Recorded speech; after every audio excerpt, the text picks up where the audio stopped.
এমন একটা জিনিস বললাম, এমন একটা জিনিস প্রভু পাই নাই, সেই জিনিসটার জন্য দুনিয়ার জিন্দিগিতে আল্লাহ, দুনিয়ার জিন্দিগিতে শীতের গভীর রজনীতে প্রচন্ড শীতের মধ্যে তোর থর করে কাঁপি, এত প্রচন্ড শীতের মধ্যে পানির মধ্যে তোলা যায় না, ঠান্ডা পানির মধ্যে তোলা যায় না, তারপর গভীর রজনীতে সবাই ঘুমিয়ে গেলে আল্লাহ গুনগুন করে শব্দ করে ঘুম থেকে উঠে ঠান্ডা পানি দিয়ে উঁচু করে আল্লাহ তোমার কুদরতি পায়ের সামনে দাঁড়ায় যাইতাম, আল্লাহ তারপরে তোমার সঙ্গে কথা বলতাম, তোমার কুদরতি পায়ের মধ্যে সাজদা দিতাম।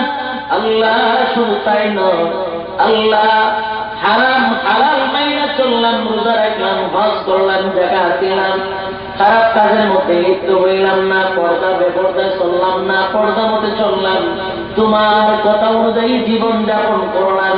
কিন্তু প্রভু যার মাইনা জীবন যাপন করলাম, যার কমেন্ট মাইনা আমরা জীবন যাপন করলাম, ওই মানুষ ওই জিনিসটাকে যদি জীবনে না দেখতে পারি, এর থেকে দুঃখের বিষয় আর হতে পারে না।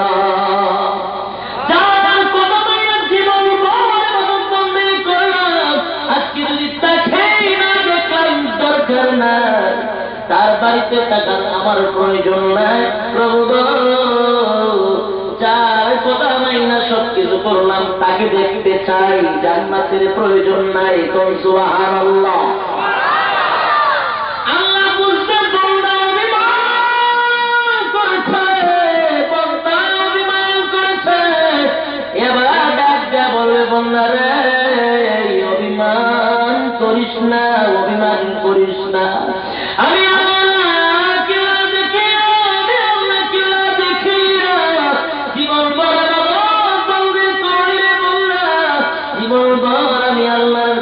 না দেখিয়া আমি আল্লাহর কথা মাইনা চললি, খারাপ রাস্তায় চললি না, ভালো রাস্তায় চললি, আজকে আমি আল্লাহ তোমাকে জান্নাতের উচ্চ মর্যাদায় পৌঁছে দিলাম।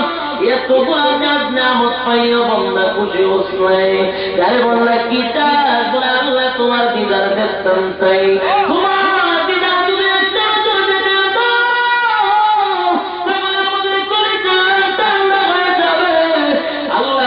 দিদার যদি না দেখাও জান্নাত পাইও কলিজা ঠান্ডা হবে না।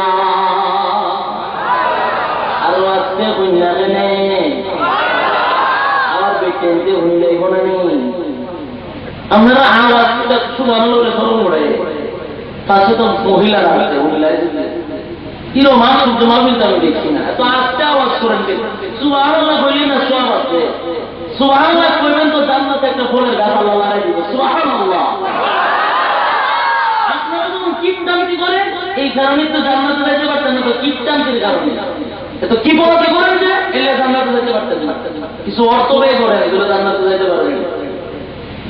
এমন আমি ডাক দেয়া মানে বান্দা তোদের দরখাস্ত আমি মঞ্জুর করলাম। কোন সুবহানাল্লাহ। আরো আসতে বল আল্লাহ বলবেন বিশাল প্যান্ডেলের আয়োজন কর, বিশাল স্টেজের আয়োজন কর, ওই মাহফিলের আয়োজন কর, এই স্টেজের মধ্যে আমি আল্লাহ স্বয়ং আমার বান্দাদেরকে দিদার দেখা দিব।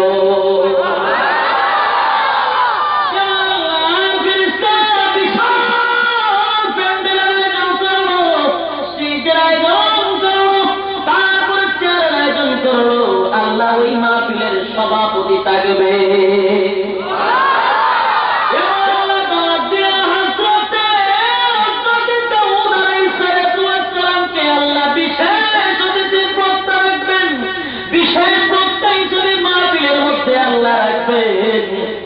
আর ওই মাহফিলের প্রধান বক্তা যিনি হবে তিনি দুনিয়া তো প্রধান, জান্নাতেও প্রধান, কিয়ামতের ময়দানেও প্রধান, তিনি বলেন আর কেউ নয় আখির জামানার পয়গম্বর মুহাম্মদুর রাসূলুল্লাহ সাল্লাল্লাহু আলাইহি ওয়াসাল্লাম। উনি থাকবেন কিয়ামতের ময়দানে বিশাল মাহফিলের প্রধান বক্তা।